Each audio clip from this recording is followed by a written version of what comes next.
Bonjour à tous, j'espère que vous allez excellemment bien. Aujourd'hui, on se retrouve pour faire le débrief de cette 6e journée de compétition véritablement, cette 6e après-midi.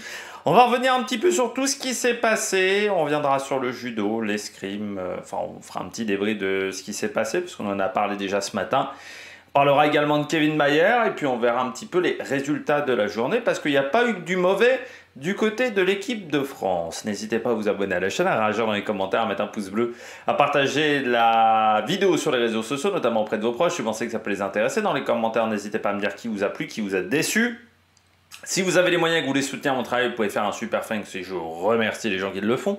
Vous pouvez également rajouter la petite cloche, comme ça vous êtes au courant des dernières vidéos qui sortent sur la chaîne, notamment du cyclisme, parce qu'il y aura le Tour de France Femmes.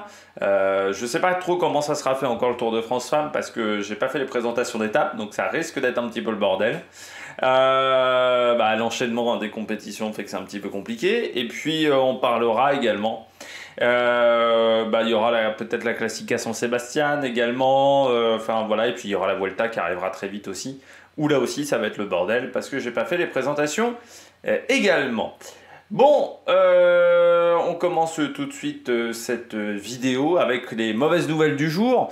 Ça a commencé par le judo avec l'élimination de nos deux concurrents avant la phase de repêchage, qui là est un petit peu problématique quand même. Madeleine Balonga éliminée d'entrée.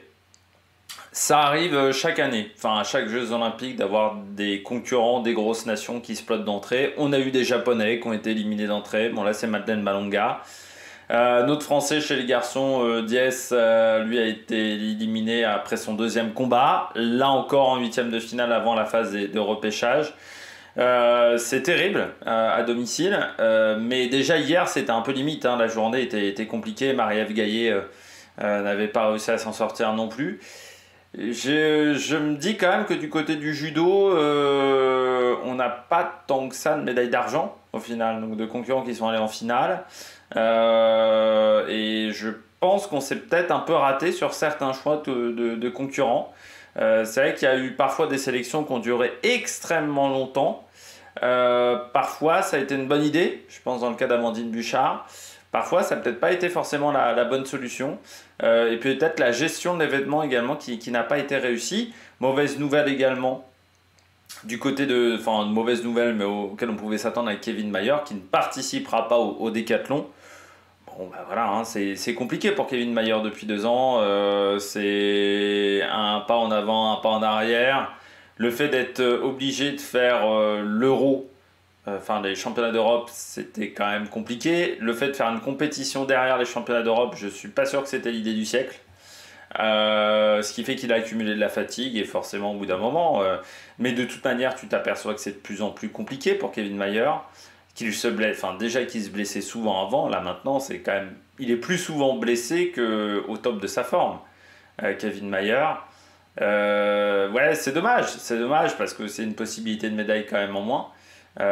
Mais on savait que ça allait être compliqué. Moi, ce que je trouve regrettable, par contre, c'est encore tout le mélodrame derrière. Ça commence à faire beaucoup quand même, Kevin Mayer. Alors oui, c'est quelqu'un d'émotif, mais derrière tout le mélodrame d'un jour sur l'autre, il y a un jour il nous dit oui, ça va, les progrès sont fantastiques. Le lendemain, il nous dit non, je vais pas le faire. Je trouve que ça a duré 4 jours, 5 jours, que ça a pollué peut-être l'équipe de France d'athlétisme. Et c'est fatigant quoi. Alors je sais pas si c'est les médias qui en font trop, si c'est Kevin Mayer qui en fait trop, mais c'est juste très saoulant et ça serait bien de régler la situation dans les fois prochaines parce que c'est vraiment très chiant et ça commence vraiment à devenir insupportable autour de Kevin Mayer. Bon, on regarde les sports équestres.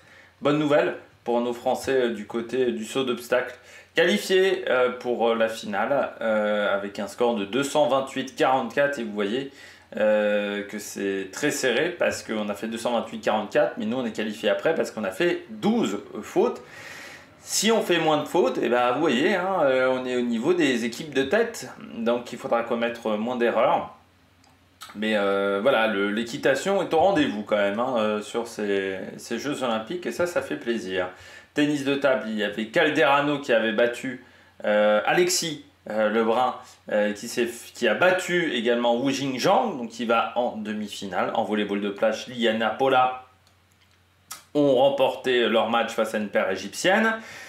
Le 4 de pointe, victoire des États-Unis devant la Nouvelle-Zélande et la Grande-Bretagne. Il y avait l'entrée en lice, de Florian Manodou, qui est rentré en lice du côté du 50 mètres. Et bien là, ça s'est bien passé également pour le Français, qualifié avec le troisième temps, 21,54, pas très loin de McEvoy et de Crocs. Il y a quand même 2 dixièmes par rapport à McEvoy, mais derrière Crooks est pas très loin. Maxime Grousset, lui, s'est qualifié en dernière position. Peut-être qu'il a eu du mal à remettre la machine en route. Après le 100 mètres, parce que c'est vrai qu'il fallait enchaîner les deux. C'est l'un des rares qui fait cet enchaînement-là. Si vous regardez bien, donc oui, ça n'a pas été forcément très évident pour lui. Beaucoup de concurrents au départ sur 50 mètres. Il y avait du monde. 73 au départ. On poursuit avec le 204 nage. Il y avait il y avait Léon Marchand, qui était au départ. Léon Marchand qui s'est qualifié tranquillement pour la suite de la compétition derrière Daya Seto au niveau des temps et Duncan Scott. Donc c'est passé plutôt tranquillement.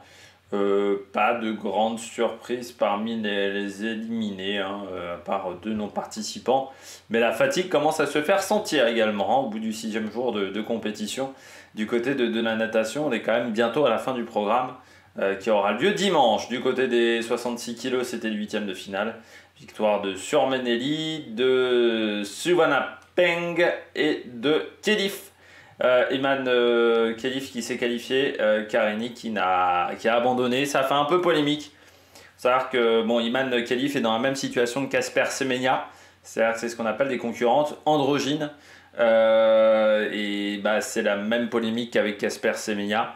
C'est en fait cette grande question philosophique. Est-ce qu'on peut accepter une concurrente androgyne dans une compétition féminine? C'est toute une question en fait plus philosophique même que scientifique en vérité. Ça a fait des polémiques parce qu'on sait que dans certaines compétitions, notamment en athlétisme, elles ne sont pas autorisées à part avec des traitements, mais des traitements qui sont très lourds, ce qui fait qu'elles ne peuvent pas être performantes. Parce qu'il n'y avait pas que Casper Semenya, il y avait également une concurrente d'Ouganda qui avait tenté le coup avec les traitements et c'était juste impossible. Mais en même temps, on peut comprendre aussi qu'avec des taux de testostérone trop importants, ça crée un avantage. Mais est-ce qu'on ne pourrait pas faire dans ce cas-là des passeports biologiques du côté de l'athlétisme comme on a en cyclisme? Et puis là on considère en fait que dans certaines catégories elles sont acceptées, dans d'autres elles ne sont pas acceptées. Déjà il faudrait peut-être une vision globale de la chose et puis en fait c'est une réflexion philosophique. Est-ce qu'on accepte que ces concurrentes androgynes, on est sur une situation quand même différente de concurrentes androgynes, donc à cause parfois de problèmes de santé, de concurrentes transsexuelles. Il faut bien différencier les deux de ce côté-là. Mais oui, Iman Khelif, elle est dans une situation androgyne, mais c'est pas de sa faute. Ce qu'il faut bien le dire. Donc il faudrait aussi le prendre en compte. C'est pas de sa faute. C'était pas une envie de sa part non plus. Parce que pas de sa faute non plus pour les transsexuels, mais les transsexuels c'est une envie au bout d'un moment. Là ça lui est tombé dessus, vraiment. Ça lui tombe dessus. Il n'y a pas une décision pour dire je suis androgyne ou je suis pas androgyne. Non, ça te tombe dessus sur la gueule. Mais voilà, c'est une réflexion philosophique. Je sais pas s'il y a de bonnes réponses très clairement à cette question-là, mais on se retrouve à avoir des polémiques. Et ça, c'est toujours déplorable. Je trouve ça encore aussi un peu triste que les associations féministes ne s'y intéressent pas des masses à ce genre de sujet. Parce que je trouve que là, il y aurait quand même pas mal de choses à dire. On poursuit après la boxe. Et après ce sujet intéressant, je trouve. Il y avait le fleuret par équipe. Élimination de la France d'entrée face au Canada. Défaite 38-36. Le fleuret a jamais été notre arme de prédilection. Notre arme de prédilection, c'est l'épée, le sabre et ensuite le fleuret. Et chez les filles, elles avaient été éliminées assez tôt dans la compétition individuelle. Donc au final, c'est quand même compliqué quand tu es éliminé tôt dans la compétition individuelle de vraiment te ressaisir complètement pour la compétition par équipe, à part si tu as un gros collectif. Et là, bah, ça n'a pas marché. Parce que les filles avaient soit été éliminées en entrée en lice, c'était le cas de Isaura Tibus, soit c'était lors du deuxième tour, et puis peut-être que l'affaire aussi, Isaura Tibus, hein, cette affaire de dopage, bah, ça a quand même joué au niveau des résultats. Hein. Donc forcément, ça a créé une ambiance qui était peut-être pas excellente. Dans les autres matchs, l'Italie s'est imposée assez facilement face à l'Égypte. Bon, l'Italie, Florey, c'est un peu leur arme de prédilection. Japon 45-30 face à la Pologne. États-Unis, là aussi, c'est un peu leur arme de prédilection. 45-37 face à la Chine. Cours Philippe Chatrier, il y avait du tennis. Surprise pour la demi-finale femme, Qi Weizheng qui a battu Iga Swiatek 6-2, 7-5. Et puis Alcaraz, lui, a déposé Tommy Paul en quart de finale 6-3. 7-6 du côté de la compétition en double dame, Muchova et Noskova qui sont passés dans un match compliqué face à des concurrents de Taipei, 1-6, 6-4, 14-12. Zverev battu par Musetti également 7-5, 7-5 en quart de finale. Casper Ruud face à Félix Auger-Aliassime 6-4 dans le premier set pour le Canadien, 6-6 tie-break dans le deuxième pour le moment. Et puis Fritz Paul joueront face à Evans et Murray pour peut-être une place en demi-finale pour Andy Murray pour le dernier tournoi de sa carrière. Donc forcément, il va falloir suivre ça. En tennis de table, en quart de finale chez les filles, Shin Yubin qui a battu Miu Hirano 4-7-3. Il y avait les qualifications du tir en carabine, 3 positions. Donc la même épreuve que Chris, notre français. Sagen Magdalena qui a fait la meilleure performance avec un record, alors je crois donc c'est record olympique avant finale, battu par les deux premières. Avec 593-45, c'est l'américaine qui le détiendra, mais voilà, il faut quand même le dire. Assez performant. Chiara Leon, la Suissesse, 3e. Également une Mongole, qui est également là en 4e position. Et il y avait une Française, Judith Gomez, mais qui n'a pas réussi à se qualifier pour la finale. Il lui manquait, Gomez a été à 584-28. Et la qualification était à 589. Ouais, il y avait quand même 5 points d'écart. Donc là, c'était trop compliqué. En volleyball de plage, Diaz et Alayo ont battu Abisha et El Graoui de 7-0. En planche à voile, c'est compliqué en ce moment. Pour tout vous dire, les compétitions étaient pas mal annulées à cause d'un manque de vent. Il devait y avoir la medal race en 49er chez les filles. Pour l'instant, c'est pas le cas. Donc, on verra comment ça se passe. Du côté des garçons, on est à 13 courses. Nicolas Goyard donc, ne serait pas qualifié, me semble-t-il.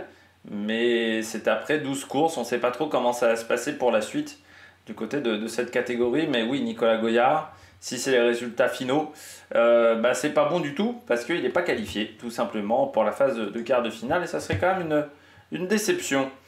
Relais 4x2, nage libre, femmes, il y avait les séries avec l'équipe de France qui a fini 7e. Voilà, ça a été un peu compliqué avec des filles qui commencent à être sur les réserves hein, aussi, il faut bien le dire. Les États-Unis se sont qualifiés au final. Voilà, la France finit avec le 14e temps, donc c'était un petit peu trop compliqué. À l'intérieur du relais, on avait Marina L, Asia Toiti, Lucille Tessariol et surtout Anastasia Kerpichnikova, mais qui avait fait le 1500 la veille. Donc c'est vrai que l'enchaînement là était un petit peu difficile dans cette épreuve. Et Tessariol qui est né la même année que le titre de Laure Manodou. Voilà, toujours rappeler certaines dates comme ça, 2004. Eh oui, il y a 20 ans. Water polo, Espagne, Serbie, victoire de l'Espagne 15-11. Il y avait des dériveurs hommes. Eh bien, il y a eu déjà une course de fête. 2 courses même. Là, on a pu faire 2 courses. Et pour le moment, eh bien, c'est Petchera, le Péruvien, qui est en tête. Notre Français Jean-Baptiste Bernaz est 10e avec un 19. Donc ça, c'est pas top comme résultat. Il faudra se rattraper voilà, sur les autres courses avec 43 bateaux au départ. Ça, c'est quand même assez exceptionnel hein, dans cette catégorie. En basket 3-3, la France qui a battu l'Azerbaïdjan 15-10 chez les filles. Yuan Chang qui s'est qualifié pour les demi-finales en boxe en moins de 54 kg. Hockey sur gazon, pardon. La Grande-Bretagne qui a battu la France, la France qui menait 1-0, mais ensuite la Grande-Bretagne a rectifié le tir dans la suite de la rencontre, donc victoire 2-1. Wyatt Sanford qui s'est qualifié en 63 kg 500 face à Russian Abdullaev, donc il est en demi-finale. En badminton, il y avait des doubles hommes et des simples également, avec Thomas Popov battu en huitième de finale, 21-13, 24-22 par Xia Li, le Malaisien, dans cette compétition. Et puis Astrup Rasmussen qui sont passés en 2-7 face à Kang et Zheo. 21-19, 22-20, donc belle performance. Ils vont donc en demi-finale. Ça va être intéressant de les suivre. Basket 3-3, l'Australie qui a gagné face aux États-Unis 17-15. Les États-Unis filles qui sont pas super bien pour le moment. Et puis il y a du tennis. Errani Paolini qui sont passés en demi-finale face à Boulter et Watson 6-3, 6-1. Krajicek et Ram qui ont battu Machak et Pavlasek 6-2, 6-2. Et puis en ce moment, Buksha, Sobrides, Stormo et Kishnok, Ligishnot. Eh bien, on est au super tie-break après 3-6, 6-2 lors des deux premiers sets. On poursuit avec le volley. Victoire du Brésil facilement face au Japon, 3-7-0. Victoire en 92 kg de Emmanuel Reyes-Plate face à Victor Schellstrate. 5 juges à 0, donc la décision unanime. En hockey, Argentine, Irlande 2-1. Le basket, victoire de l'Australie face au Canada 70-65. Et en 3-3, victoire de la Lituanie face à la Pologne 21-12. Il y avait le fleuret par équipe. La France finit 5e grâce à une victoire face à la Chine et ensuite face à la Pologne. Mais ça reste quand même, voilà, on cherchait mieux qu'une 5e place. En handball, victoire de la Hongrie face à l'Espagne, 27-24. Sur le cours numéro 7, il y avait deux matchs, Zhang, qui ont battu Shur et Kulov, 2-6, 6-4, 10-4. Et puis Andreeva Schneider face à Kreshikova et Saniakova, 6-1, 7-5 pour la paire russe. On poursuit avec Bélarus. On poursuit avec basket 3-3. Les Pays-Bas qui ont battu la France 20-13 du côté des garçons. Donc pas de course à la médaille pour le moment du côté du skiff. Je crois qu'on n'a pas pu la faire, cette course à la médaille. Non, on n'a pas pu la faire pour le moment. Voilà, on l'attend toujours. Vous aviez du tennis de table avec la belle victoire de Félix Lebrun face à Lin Yun-Yu. Match très compliqué face aux concurrents de Taipei, c'est-à-dire que ça se répondait coup sur coup. 1-7 Lebrun, 1-7 le concurrent de Taipei, puis dans le dernier set, le concurrent de Taipei qui a été mené très vite 3-0, 4-0 et qui n'a pas réussi à se remettre dedans, hein, tout simplement, il a lâché mentalement. Félix Lebrun qui se retrouve en demi-finale, il faut remonter à Jean-Philippe Gatien du côté de Barcelone, quand le Français avait été vice-champion olympique, pour retrouver un Français qui était allé aussi loin du côté du tennis de table. En individuel, en volleyball de plage, Parten Benech combattu Georges et André de 7-1. En waterpolo, la France qui a été battue face à l'Australie sur la fin de match, 9-8.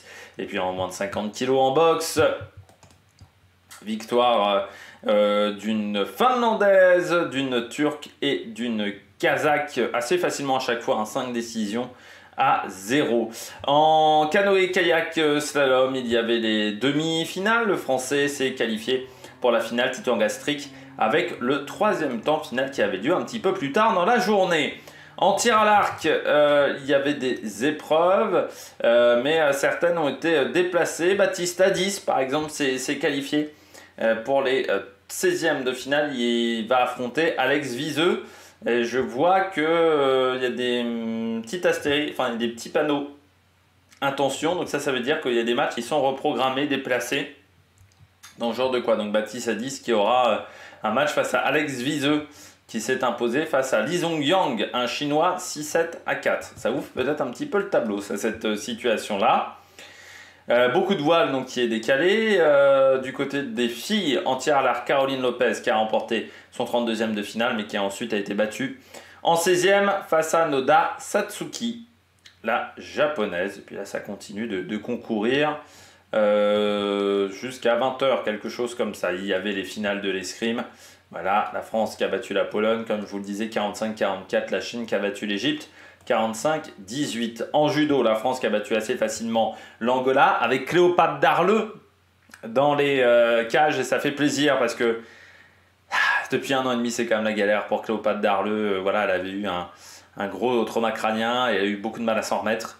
Et le fait de la revoir au top comme ça fait du bien. En judo, donc les médailles qui se sont jouées sans nos Français. On va parler des médailles d'or, des matchs pour la médaille d'or. Alice Belandi s'est imposée chez les femmes face à Ingbar Lanière.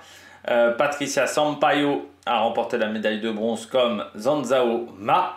Et puis chez les garçons, c'est Kotsoyev, un Azerbaïdjanais, qui a battu le Géorgien Ilya Sulamanidze. Et médaille de bronze pour Turoboyev et Peter Palchik. Voilà pour les 2 médailles de bronze. On poursuit avec le tennis de table. Sun Yingxia qui s'est qualifiée pour les demi-finales chez les filles. En volleyball de plage, Maria Fey et Clancy ont battu Barnsley et Burovec. En 66 kg, il y avait plusieurs concurrents. Alors 2 décisions assez faciles chez les filles. Et puis Kamidova qui est passée un peu plus difficilement, 3 juges à 2. Water-polo, victoire de l'Italie face au Monténégro en prolongation. 11-9. Victoire en hockey de la Grande-Bretagne face aux États-Unis chez les filles, 5-2. Fan Zhendong qui a battu en tennis de table Harimoto 4-3. Le chinois en volleyball de plage, victoire de l'Italie face aux Pays-Bas. En volleyball classique chez les filles, 3-7-0. En volleyball de plage, Kontafava Nikolai qui ont battu Aman et Elvig de 7-0.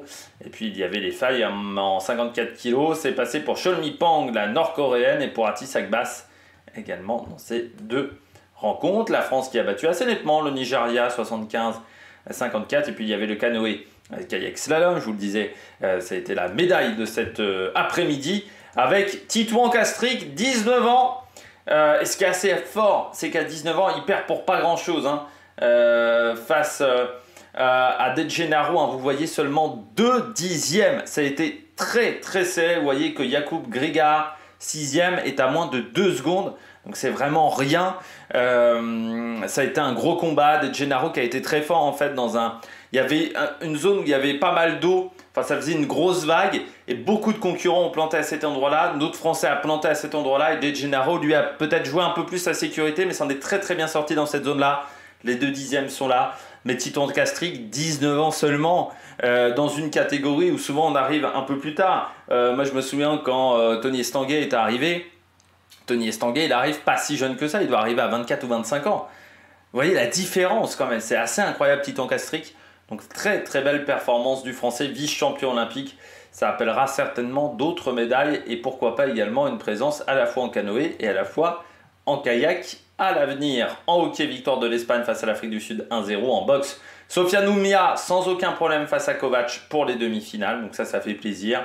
Et puis en boxe également, Lorraine Berto Alfonso Dominguez qui est passé en demi-finale. La Chine a battu l'Espagne en rugby, en basket 3-3. En ce moment, le concours général, je vous donnerai les résultats demain, comme du côté du badminton. Et l'Allemagne a battu l'Azerbaïdjan en basket 3-3 également. Et puis en tennis, il y aura 2 matchs. Djokovic, Tsitsipas et Shmieldolova face à Donna Vekic. Tsitsipas, Djokovic, ça va être un sacré match.